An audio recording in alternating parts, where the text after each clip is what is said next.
حضرت علی المرتضیٰ رضی اللہ تعالیٰ عنہ کا قول ہے کہ فرماتے ہیں کہ آپ نے اپنے دل کو آزاد کرنا ہے، اس کو قید نہیں کرنا، اس پر پابندی نہیں لگانی۔ پوچھنے والا پوچھتا ہے کہ حضرت علی المرتضیٰ رضی اللہ تعالیٰ عنہ آپ فرماتے ہیں دل کو آزاد کر دو، دل کی تو بڑی خواہشات ہیں،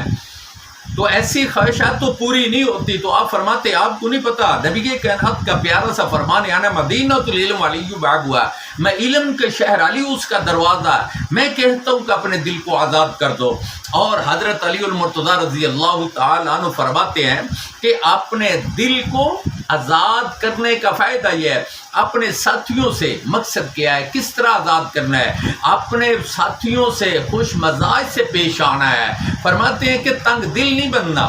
اور یہ بھی نہیں ہے کہ آپ نے غصے میں ہر وقت رہنا ہے، آپ اس کو چھوڑ دیں، اس کا دل جو دل کی مرضی ہے آزاد جو ہوگا، کبھی خوش ہوگا کبھی غم میں، اور دل کرے اس کا درود شریف پڑھنے کو، دل کرے دل کو آزاد کرنے کا فائدہ یہ ہے کہ دل جو چاہتا ہے اس کو کرنے دے۔ اب وہ بندہ پاس بیٹھا ہے، کہتے ہیں میں حیران ہوں حضرت علی المرتضیٰ کی اس بات سے، اس قول سے، کہ کہتے دل تو برائی کو بھی کرتا ہے۔ فرمایا برائی قریب میں جب دل کو آزاد کرنا، آپ نے اپنی نیت کو بھی تو رکھنا نا سامنے، انما الاعمال بالنیات، اللہ آپ کی نیتوں کو دیکھتا ہے، دل کے بید کو جانتا ہے، ابتدا رب جلیل کے بابرکت نام سے جو دلوں کے بید خوب جانتا ہے۔ تو حضرت علی المرتضیٰ رضی اللہ تعالیٰ عنہ فرماتے ہیں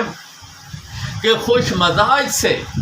لوگوں کے ساتھ جو ہے بات کرنی ہے، آپ نے رہنا ہے۔ تو حضرت علی المرتضیٰ نے یہ بھی فرمایا کہ تنگ دل نہیں رہنا، اپنے دل کو تنگ نہیں کرنا، قائد نہیں کرنا، کسی شکنجے میں نہیں لانا۔ تو جب ایک دفعہ حضرت عبداللہ رضی اللہ تعالیٰ عنہ، عبداللہ بن حارث رضی اللہ تعالیٰ عنہ فرماتے ہیں کہ میں نبی کائنات صلی اللہ علیہ وسلم سے زیادہ کسی کو مسکراتے ہوئے نہیں دیکھا۔ تو حضرت علی بھی یہی کہتے ہیں کہ دل کو آزاد کر دو، مسکراتے رہنا چاہیے، اپنے گھر میں بھی کبھی ہنس رہے، کبھی گپ شپ ہو رہی، کبھی نبی پاک کا ذکر ہو رہا ہے، کبھی نعت شریف ہو رہی ہے، کبھی تلاوت قرآن مجید ہو رہی ہے، کہیں ذکر خدا ہو رہا ہے، کہیں ذکر مصطفیٰ ہو رہا ہے، اس کو کرنے دو۔ تو حضرت جابر بن سمرہ رضی اللہ، حضرت عبداللہ بن حارث نے بھی یہ کہا میں نے نبی کائنات کو اس سے زیادہ کسی کو مسکراتے ہوئے نہیں دیکھا، یہ ترمذی شریف کا حوالہ ہے۔ تو حضرت جابر بن سمرہ رضی اللہ تعالیٰ عنہ فرماتے ہیں میں نے نبی کائنات صلی اللہ علیہ وآلہ وسلم کے صحبت میں 100 مجلسوں سے زیادہ میں نبی پاک کے ساتھ بیٹھا ہوں، ان کی مجلس میں بیٹھا ہوں، ان مجلسوں میں صحابہ اکرام اشعار بھی پڑھتے تھے، اور زمانے جاہلیت کے قصے کہانیاں بھی ایسے جیسے ہم بیٹھتے ہیں آپس میں، کوئی گپ شپ ہو جاتی ہے، فلاں کی کہانی شروع ہوگی، فلاں کی کہانی شروع ہوگی، فلاں کا قصہ شروع ہو گیا۔ تو حضرت جابر بن سمرہ رضی اللہ تعالیٰ عنہ فرماتے ہیں کہ صحابہ کرام اشعار بھی پڑھتے تھے، اور زمانے جاہلیت کے قصے کہانیاں بھی ایک دوسرے کو سناتے تھے، فلاں جگہ پہ یہ ہو گیا، اس نے یہ کیا وہ کیا، اور نبی کریم صلی اللہ علیہ وآلہ وسلم خاموشی سے سب سنتے رہتے تھے۔ اللہ کے نبی نے یہ نہیں کہا یہ بات آپ نے نہیں کرنی، آپ نے فرمایا خوشی سے حضور جو خاموشی سے وہ سنتے بھی رہے، اور بلکہ کبھی کبھی خود بھی ان کے ساتھ ہنسنے میں شریک ہو جایا کرتے تھے۔ یہ بھی ترمذی شریف کا حوالہ ہے۔ تو حضرت جابر بن سمرہ اس کے راوی ہے۔ اور تیسرے حضرت سرید کہتے ہیں رضی اللہ تعالیٰ فرماتے میں ایک بار نبی کائنات صلی اللہ علیہ وآلہ وسلم کے ساتھ سواری پر آپ کے پیچھے بیٹھا ہوا تھا، سواری پر بیٹھے بیٹھے میں نے نبی کائنات صلی اللہ علیہ وسلم امیہ بن سلت کے 100 شعر سنائے۔ کہتے ہیں میں نے گپ شپ بھی کی ہے نبی کائنات صلی اللہ علیہ وسلم میں نے اشعار بھی سنائے۔ تو حضور فرماتے اور آتے ہیں آپ کو وہ بھی سنا دیں۔ یہ بھی ترمذی شریف کا حوالہ ہے۔ اب بات یہ کرنی ہے کہ دل کو آزاد کیا ہے، دل کو جو کرتا ہے کرنے دو،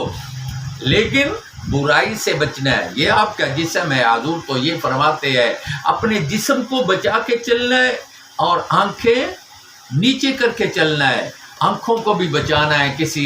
ایسے غیر محرم کو دیکھنا، اس کو بھی آنکھوں کو بھی بچانا، اپنے جسم کو بھی بچانا، اپنے ہاتھ کو بچانا، اپنے پاؤں کو بچانا ہے۔ تو مولا علی نے فرمایا اپنے دل کو آزاد کر کے دیکھ، سارے گھر والے خوش ہو جائیں گے۔ آپ دیکھیں گھر میں ہم تنگ دل ہیں، گھر میں دیکھیں میں بات کروں گا، گھر والی کوئی اور بات کر رہی ہے، گھر والی کر رہی ہے کوئی میں اور کر رہا ہوں، آپ بھی ایسے، آپ سب کہتے ہیں گھروں میں ایسے ہی ہوتا ہے، اور گھر میں ایک خوش مزاج بندہ، کہتے ہیں جی گھر والی کہتی ہے جی باہر آپ بڑے خوش رہتے ہیں، ہو جاتا ہے میاں بیوی میں معاملات ایسے بول بلارے والے ہو جاتے ہیں، وہ کہتی ہے باہر بڑا خوش ہوتا ہے، گھر آتا ہے تو اس کا منہ بنا ہوتا ہے، تو خامد کیا کہتا ہے، کہتا ہے میں تو میرے پیچھے سے خوش رہتی، جب میں گھر آتا ہوں تو آپ کا منہ بن جاتا ہے۔ تو اسی لیے تو حضرت مولا علی نے فرمایا کہ اپنے دل کو آزاد کرو، اتنا تنگ نہ کرو کہ ایک دوسرے کو بری نظر سے آپ دیکھیں، تنگ دلی سے دیکھیں، اور آپ مسکراتے رہیں، ہنستے رہیں، ذکر خدا ذکر